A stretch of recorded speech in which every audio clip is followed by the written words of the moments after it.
On est content d'être réunis encore un autre mercredi. Aujourd'hui, nous allons continuer avec la série Divinement averti.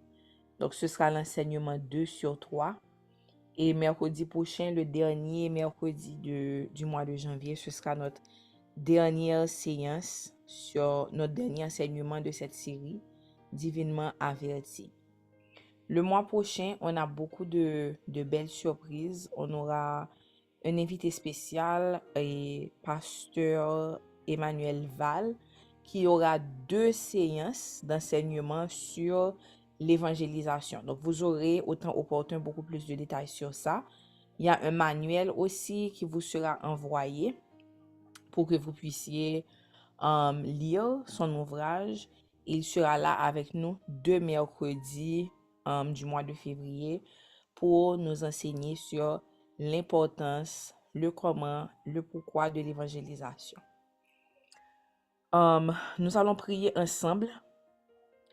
Seigneur, nous te disons merci. Merci, Papa, pour ton amour. Merci, Seigneur, pour ta fidélité. Merci, Seigneur, de nous avoir gardés cette journée. Seigneur, nous t'invitons au milieu de nous. Sois présent, sois là, Seigneur, pour le deuxième enseignement de cette série. Prépare les cœurs, Seigneur. Prépare les cœurs et fais en sorte qu'ils comprennent le message que tu veux déposer en eux ce soir. Dans ton nom précieux, Seigneur Jésus, nous prions. Amen. Amen. J'espère que chacune, vous avez participé aux rencontres avec vos cellules pour répondre aux questions autour de l'enseignement 1, qui a été béni la semaine passée par l'enseignement 1. Partagez dans le chat. Est-ce que vous avez approfondi avec vos cellules? Si vous pouvez aussi partager dans le chat une ligne, un point que vous avez appris la semaine passée. Allons nous rafraîchir la mémoire ensemble avant de plonger dans l'enseignement numéro 2.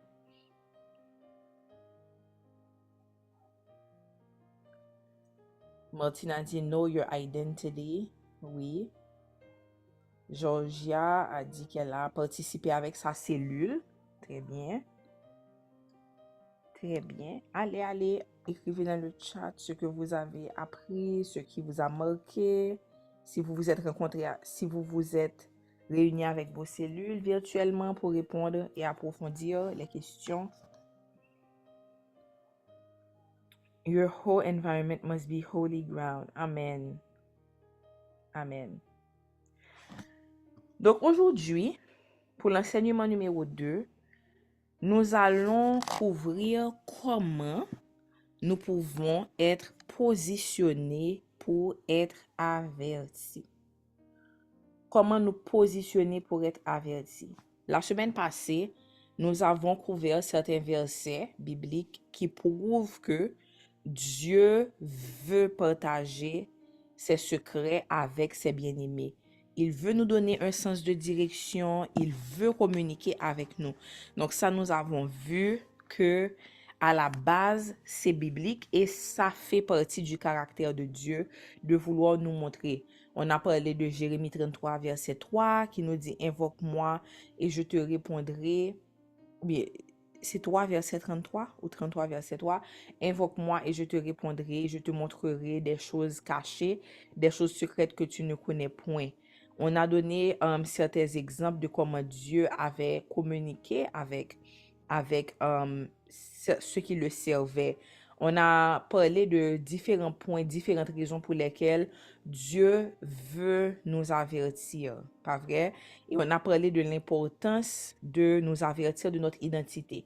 On a vu que avant que Dieu nous envoie, avant que Dieu nous dise quoi faire, il commence d'abord par nous avertir de qui nous sommes en lui.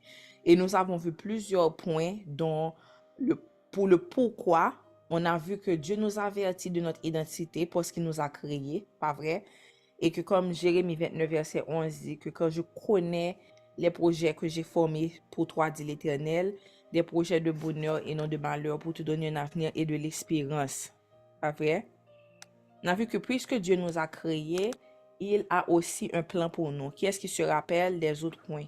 Donc, pourquoi Dieu nous avertit de notre identité? On a vu aussi que Dieu nous avertit de notre identité parce qu'il arrivera un moment où nous devons absolument savoir qui nous sommes, savoir pourquoi nous sommes là. On avait parlé du passage dans Esther lorsque Mardochée lui disait, et qui sait si ce n'est pas pour un tel moment que tu as été nommée impératrice. On a vu que des fois, la faveur que Dieu nous donne, là où il nous emmène, c'est pas pour rien.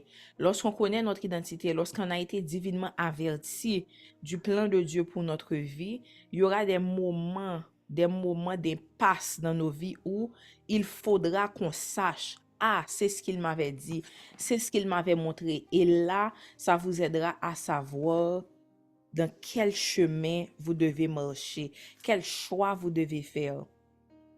Et on a vu aussi que lorsque nous sommes divinement avertis de notre identité, nous apprenons à bien compter nos jours. Nous appliquons notre cœur à la sagesse. Amen. Donc aujourd'hui, nous allons voir comment on peut être bien positionné pour recevoir. Vous devez comprendre que même lorsque Dieu communique avec ses bien-aimés, il y a une certaine position que vous devez avoir pour pouvoir entendre et capter ce que Dieu est en train de vous dire. S'il y a quelqu'un dans votre entourage qui est en train de vous dire quelque chose, vous devez comprendre que votre position et votre disposition va déterminer si le message sera bien reçu. Est-ce que vous allez rater l'information? Est-ce que vous allez bien entendre?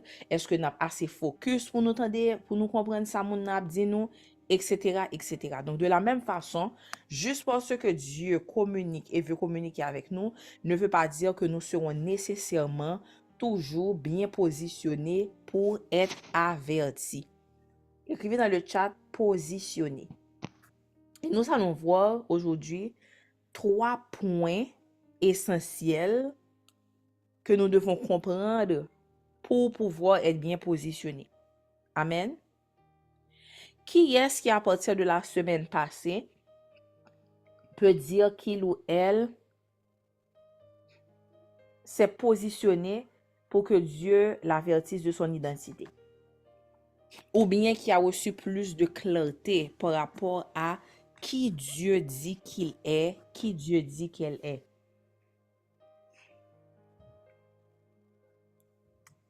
Nous allons voir aujourd'hui plus dans le livre de Daniel.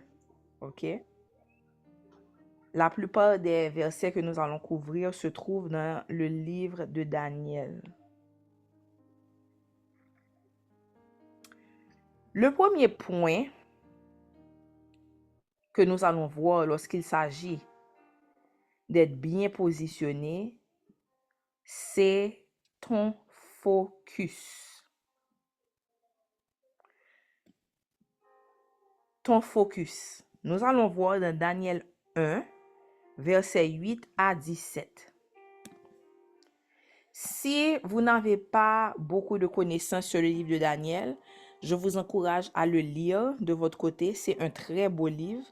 Et il y a aussi un des enseignements de la série Porteur de gloire qui est focus sur le caractère de Daniel. Si quelqu'un, s'il vous plaît, si vous pouvez trouver sur YouTube et mettre dans le chat l'enseignement autour de Daniel de la série Porteur de gloire. Daniel 1, verset 8 à 17. Donc, pour vous donner un peu de contexte, le roi qui régnait à l'époque avait fait chercher certains jeunes hommes, ok, d'autres tribus d'un autre pays, et le roi les avait fait comme passer à travers un processus, ok, pour que ces jeunes hommes maintenant soient aptes à être au service du roi. Donc, en gros, c'était comme une sorte d'esclavage. Ça veut dire que yo prend yo côté yo te ya, et ces jeunes hommes devaient être formés pendant plusieurs années sous des règles strictes pour pouvoir être au service du roi. Parmi ces hommes-là, on avait Daniel. Ces jeunes hommes-là avaient accès à tous les meilleurs mets et boissons qui étaient servis dans le palais. OK? Mais cependant, à cause de leur foi, ils ne voulaient pas se souiller, ils se manger de ces mets-là. Donc, ça veut dire probablement des mets sacrifiés aux idoles, etc., etc. Ce serait se souiller, ce serait une abomination aux yeux de Dieu, pas vrai? Donc, on voit ici dans Daniel 1, verset 8 à 17, que Daniel prit dans son cœur la résolution de ne pas se rendre impur en consommant les mets du roi et en buvant de son vin. Il supplia le chef du personnel de ne pas l'obliger à se rendre impur. Et Dieu lui accorda la faveur du chef du personnel et lui fit trouver en lui quelqu'un de compréhensif. Mais celui-ci dit à Daniel, « Je crains mon Seigneur le roi, qui a prescrit de ce que vous devez manger et boire. Si jamais il trouvait que vous avez l'air d'être en moins bonne santé que les autres jeunes gens de votre âge, à cause de vous, le roi me tiendrait coupable au prix de ma tête. » Alors Daniel parla à l'intendant auquel le chef du personnel avait confié la responsabilité de prendre soin de lui, ainsi que de Anania, de Michaël et d'Azaria. C'étaient les trois autres compagnons que Daniel avait avec lui. Continue.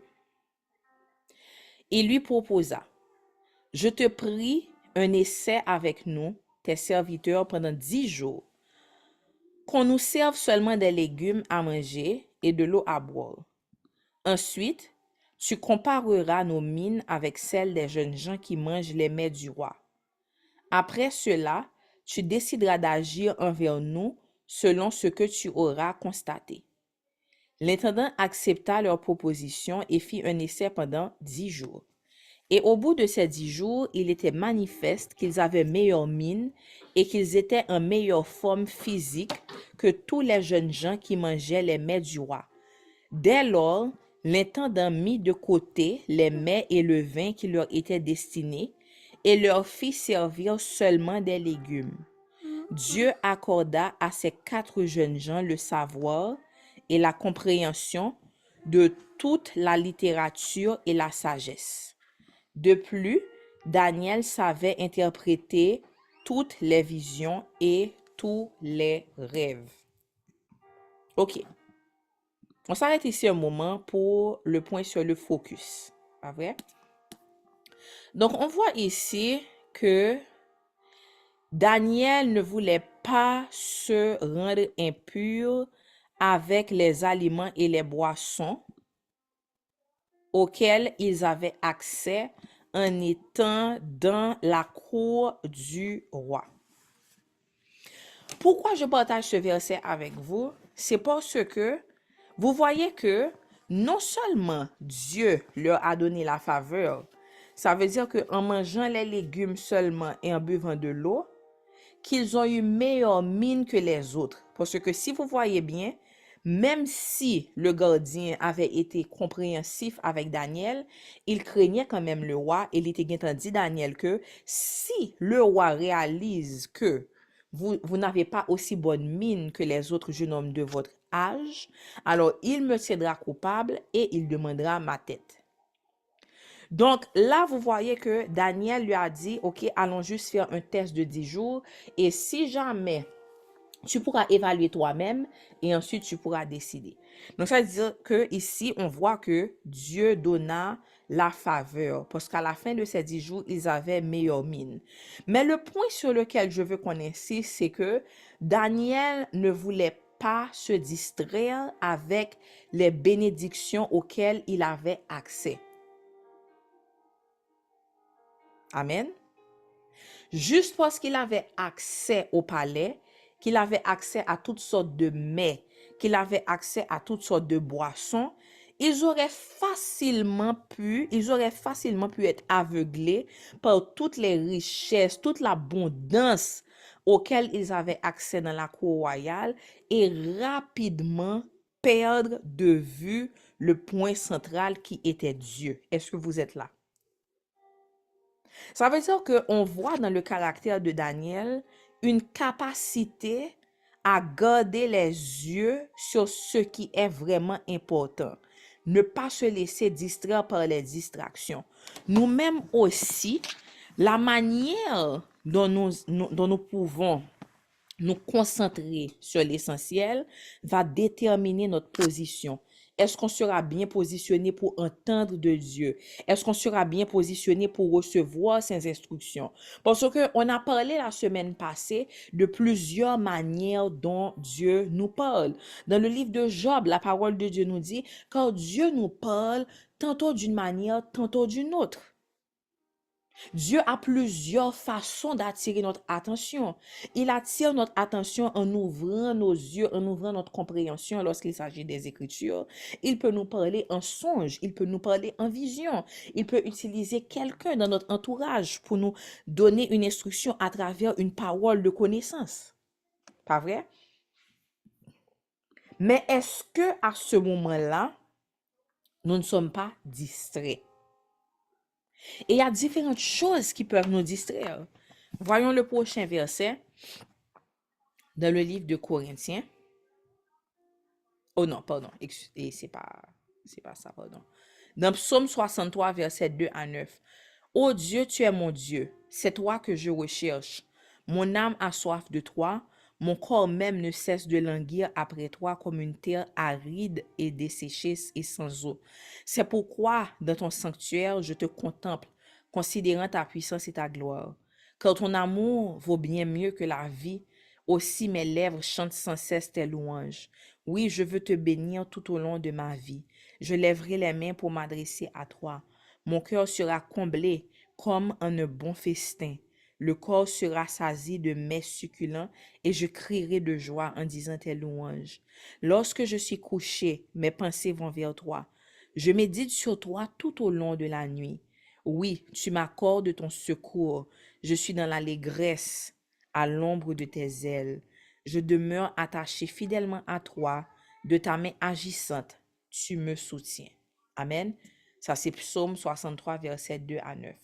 Donc, vous voyez ici que c'est comme un cri, une déclaration que Dieu est son soutien, que jour et nuit qu'il cherche Dieu. Donc, ma question pour vous, c'est est-ce que nous focus? Est-ce que vous cherchez réellement Dieu ou est-ce qu'il y a trop de choses qui ont cette capacité-là de vous distraire?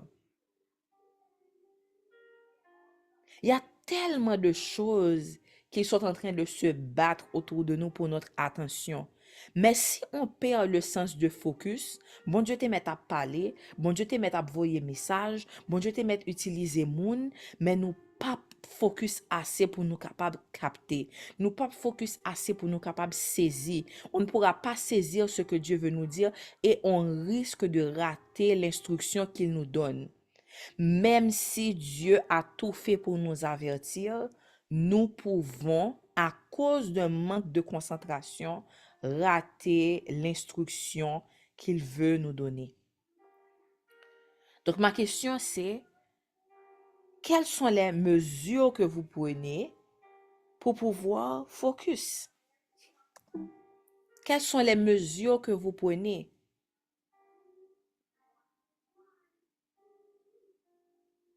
De quoi vous vous entourez? À quoi vous êtes exposé? Qu'est-ce qui prend votre attention les premières heures de la journée? Est-ce que vous mettez de façon stratégique des points de rappel autour de vous pour que pendant la journée, votre attention puisse se rediriger vers lui? Ton focus est un point clé pour que tu sois positionné pour recevoir.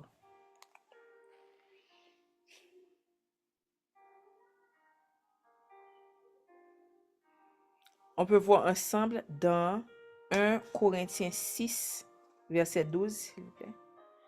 Tout m'est permis, mais tout n'est pas utile.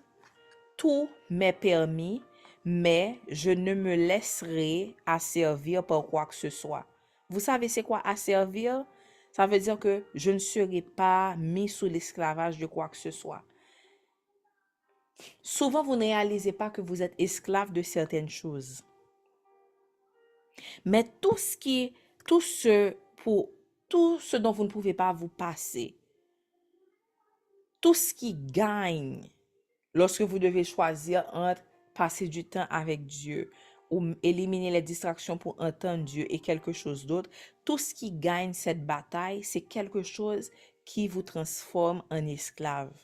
Et juste parce que tout est permis, mais nous devons faire très attention si nous voulons réellement être positionnés pour être avertis de Dieu. Nous devons nous positionner de telle sorte que on ne soit pas sous l'esclavage de quoi que ce soit. Que le bon Dieu a besoin de parler avec nous, que lorsque Dieu attire notre attention, qu'il a besoin de nous dans le lieu secret, qu'il a besoin de notre attention, qu'il veut nous dire quelque chose, qu'il veut nous donner une instruction, qu'il veut nous avertir d'un danger, qu'on soit assez alerte pour pouvoir nous positionner. Le point numéro 2, qu'est-ce qui va t'aider à te positionner pour être averti? C'est ton entourage. De qui es-tu entouré? De qui es-tu entouré? Écrivez dans le chat, mon entourage compte pour beaucoup. Mais est-ce que tu crois réellement que ton entourage compte pour beaucoup? On va voir ensemble dans le livre de Daniel comment l'entourage de Daniel avait été un point clé pour qu'il puisse entendre de Dieu.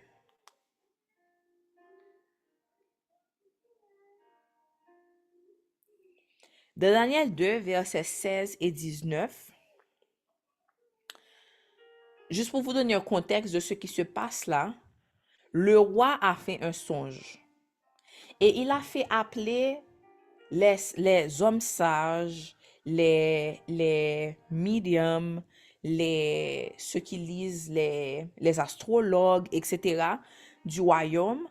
Et le roi a déclaré que il devrait lui dire de quoi il a rêvé. Ça veut dire que le roi n'a pas partagé le rêve. Il a dit que vous devez me dire quel rêve j'ai fait et me donner l'explication.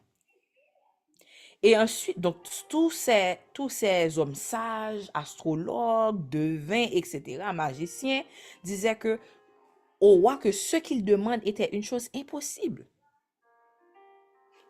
Et le roi avait dit qu'il leur donnait un délai et que si personne ne pouvait venir lui dire de quoi il avait rêvé, qu'il allait tous les exécuter. OK? Ils allaient tout exécuter, tous ceux qui étaient à son service. Et là, Daniel a été mis au courant de la situation. Et c'est là qu'on se retrouve dans Daniel 2, versets 16 à 19. Daniel se rendit auprès du roi et le pria de lui accorder un délai en lui disant qu'il lui ferait alors connaître l'interprétation demandée. Puis il rentra chez lui et informa ses compagnons. Vous voyez ce qu'il a fait? Il rentra chez lui et informa ses compagnons, Anania, Michaël et Azaria, de ce qui s'était passé et leur demandant de supplier le Dieu des cieux que, dans sa grâce, il leur révèle ce secret afin qu'on ne le fasse pas périr ses compagnons et lui avec le reste des sages de Babylone. Au cours de la nuit, dans une vision, le secret fut révélé à Daniel. Alors celui-ci bénit le Dieu des cieux. Vous voyez ici, Daniel n'a pas pris seul sur lui la charge. Il avait des gens sur qui il pouvait compter. Il avait des compagnons sur qui il pouvait compter en sachant que lorsqu'il leur présenterait la situation, qu'ils se mettraient tous en accord avec lui pour implorer Dieu de leur révéler ce que le roi avait vu en songe. Et vous voyez que ça, c'est quelque chose qui était impossible, comme les hommes sages avaient dit. que c'est seulement Dieu qui pourrait révéler une telle chose. Et ses compagnons se sont mis en accord avec lui et pour supplier Dieu. Et Dieu a répondu, il a fait grâce. Et c'est ainsi qu'au cours de la nuit, le secret, le rêve du roi fut révélé à Daniel à travers une vision. Ça veut dire que ton entourage compte pour beaucoup. Des fois, il y a une réponse, une instruction, une sagesse que tu cherches de la part de Dieu qui te sera accessible seulement si tu es entouré de bonnes personnes qui peuvent se mettre en accord avec toi, qui peuvent prier pour toi, qui peuvent prier avec toi, qui peuvent même jeûner avec toi et pour toi dans la situation où tu es. La Bible nous dit que la prière du juste est d'une grande efficacité. Gen de bagay k'ap débloqué dans la vie parce que on moun te prié pour vous, parce que on groupe moun te qui remet bon Dieu, qui t'a cherché face bon Dieu parce que yo te prié pour vous.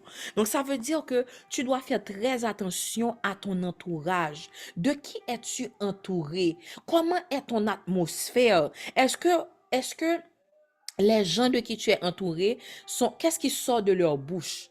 Est-ce que tu vois le fruit de l'esprit dans leur vie?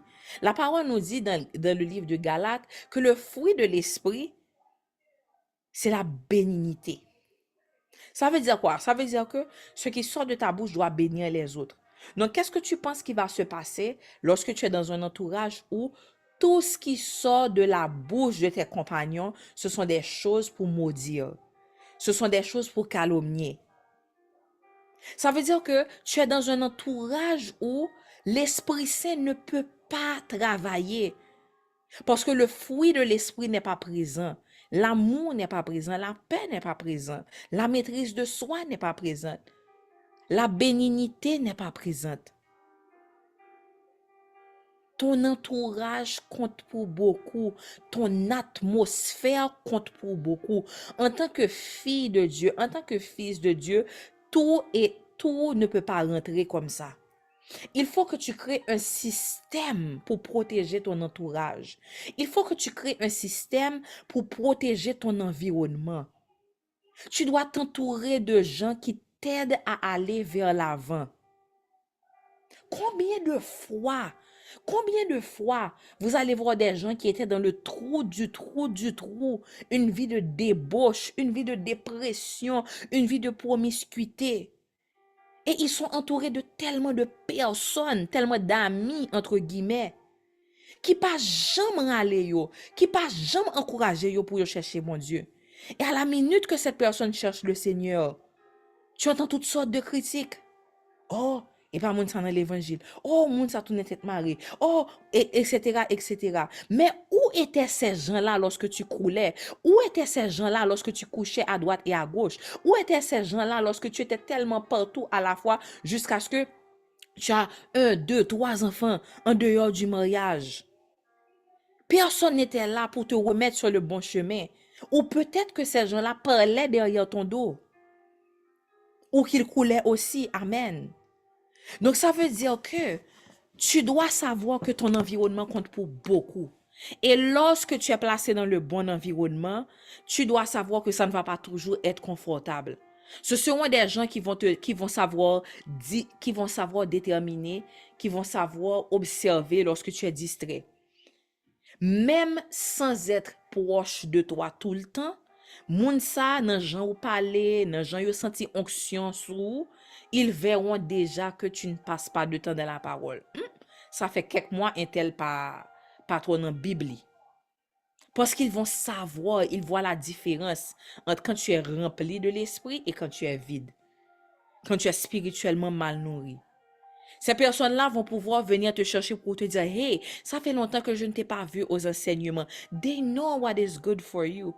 Ils savent déterminer les signes.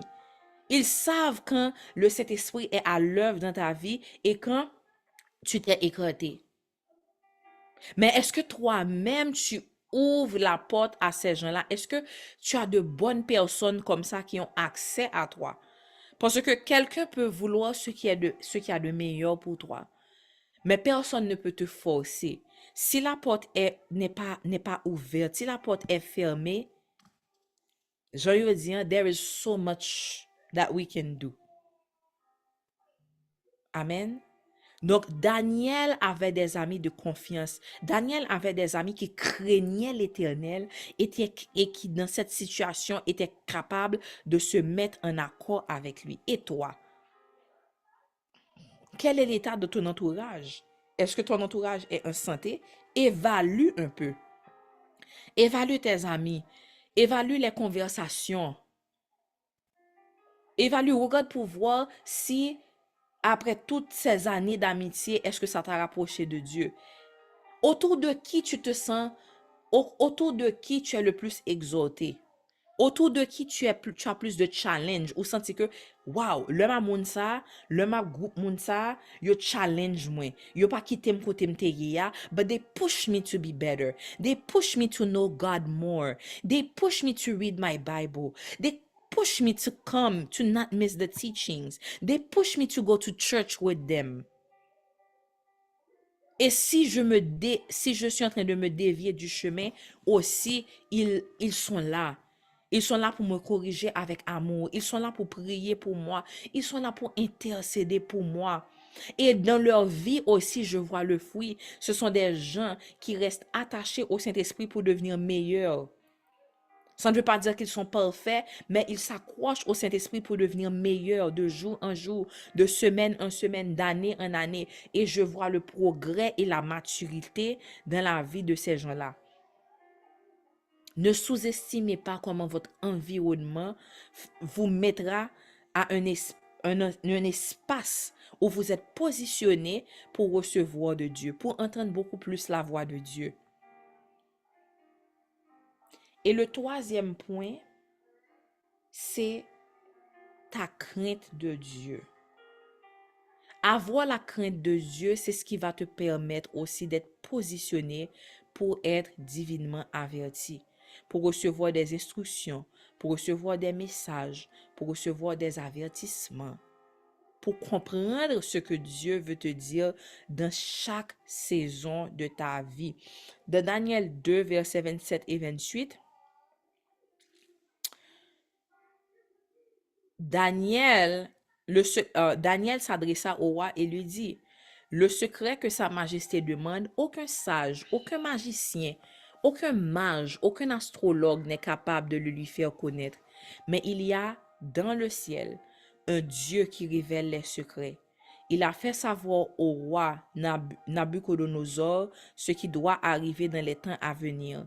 Eh bien, voici ce que tu as rêvé et quelles sont les visions que tu as eues sur ton lit.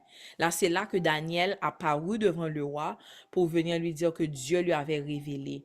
Je vous encourage fortement, ne vous arrêtez pas là à ces petits versets-là. Si vous n'avez jamais lu le livre de Daniel, c'est un très beau livre. Et encore une fois, si vous pouvez partager dans le chat le lien pour l'enseignement porteur de gloire où on couvre Daniel. Donc là, vous voyez que Daniel n'est pas venu en disant que moi, j'ai eu la réponse, moi, j'ai eu la révélation. Daniel était un homme qui craignait Dieu, qui avait le respect de Dieu. Donc, il a fait en sorte que, même en apparaissant là maintenant devant le roi, qu'il fasse ça au roi, qu'il s'assure que le roi sache que personne n'aurait pu savoir, mais qu'il y a un Dieu.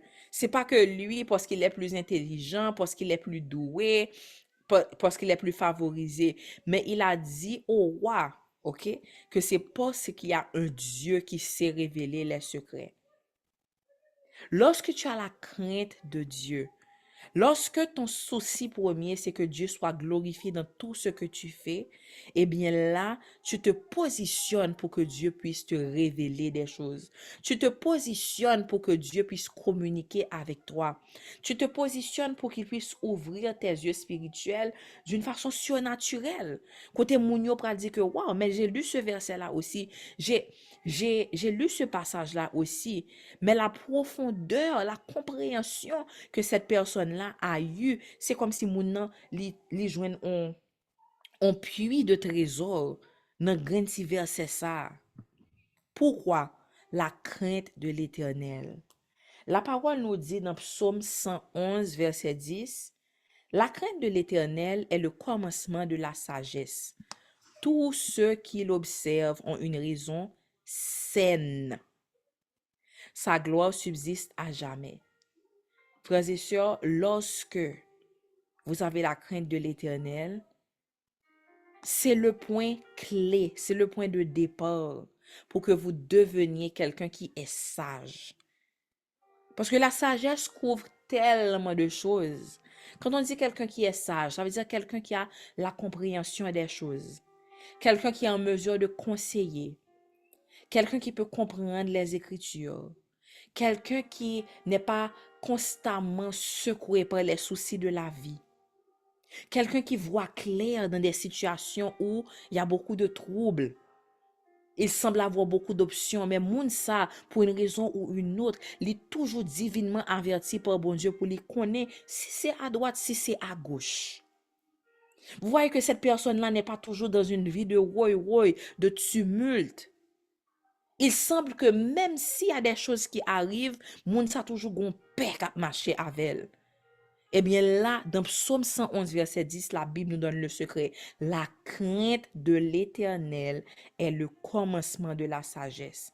Tous ceux qui l'observent ont une raison saine et sa gloire subsiste à jamais. Amen. Donc, nous allons voir rapidement encore les 3 points que nous avons vus aujourd'hui. Comment être positionné pour être divinement averti.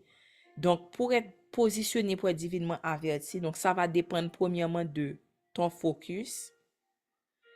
Ça va dépendre deuxièmement de ton entourage. Et troisièmement de ta crainte de Dieu. Tous ces points doivent être présents dans ta vie. Un ne devrait pas marcher sans l'autre pour que tu sois un chrétien, pour que tu sois une chrétienne qui est réellement positionnée, pour qu'il puisse entendre la voix de Dieu. Rappelez-vous, frères et sœurs, que Dieu n'a pas des personnes qu'il choisit pour dire, moi je vais parler à cette personne, mais je ne veux pas parler à cette personne. Dans la nature même de Dieu, il désire communiquer avec nous.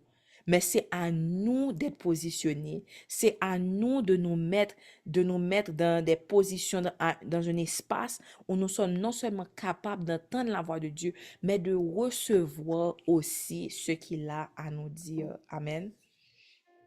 Nous allons prier ensemble. Seigneur, merci pour ce que tu as déposé en nous.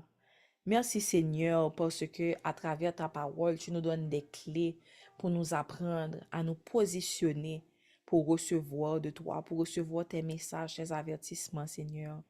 Merci, Papa, parce que tu nous rappelles que tu tiens à communiquer avec nous. Tu tiens, Seigneur, à partager les instructions avec nous, Seigneur. Et pour ça, nous te disons merci, Papa. Qui sommes-nous, Papa, pour que tu partages tes secrets avec nous? Merci, Seigneur, pour cette grâce. Alléluia. Je prie, Seigneur, que chacune sur cet appel puisse prendre la résolution ce soir de se positionner à travers leur focus, à travers leur entourage, Seigneur, et qu'ils aient la crainte de toi, Papa, qui est le commencement de la sagesse. C'est ton nom précieux, Seigneur Jésus, que nous prions. Amen. S'il y a quelqu'un qui n'a pas encore accepté Jésus comme son Seigneur et Sauveur, on va juste prendre quelques minutes pour vous donner la chance de le faire. Si vous voulez le faire aujourd'hui, vous pouvez juste lever la main et on va vous guider dans la prière du salut. Alléluia. Examine ta vie aujourd'hui.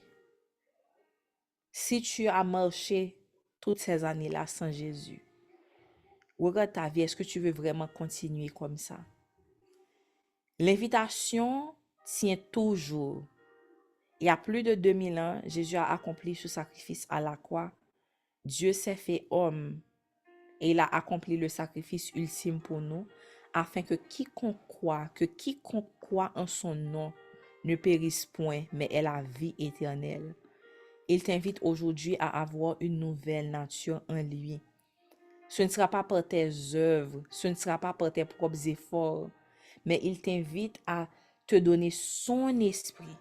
Et son esprit te donnera la force, la volonté la capacité de vouloir les choses qu'il veut. Alléluia. Donc, si c'est toi ce soir, s'il y a quelqu'un sur l'appel qui n'a jamais encore fait ce pas et qui veut le faire ce soir, vous pouvez juste lever la main dans le chat. Mais sinon, si tout le monde ici a déjà fait ce pas, que Dieu vous bénisse, que Dieu vous garde ce soir, que sa main soit sur vous, que vous ayez un sommeil paisible. Pour ceux qui ont des décisions importantes à prendre, que le Seigneur vous donne les instructions, qu'il vous dise clairement quel chemin choisir. Et je déclare que le reste de votre semaine sera paisible et sera guidé par sa sagesse. Soyez bénis tout le monde, que Dieu vous garde. À demain matin pour la prière du matin. Soyez bénis.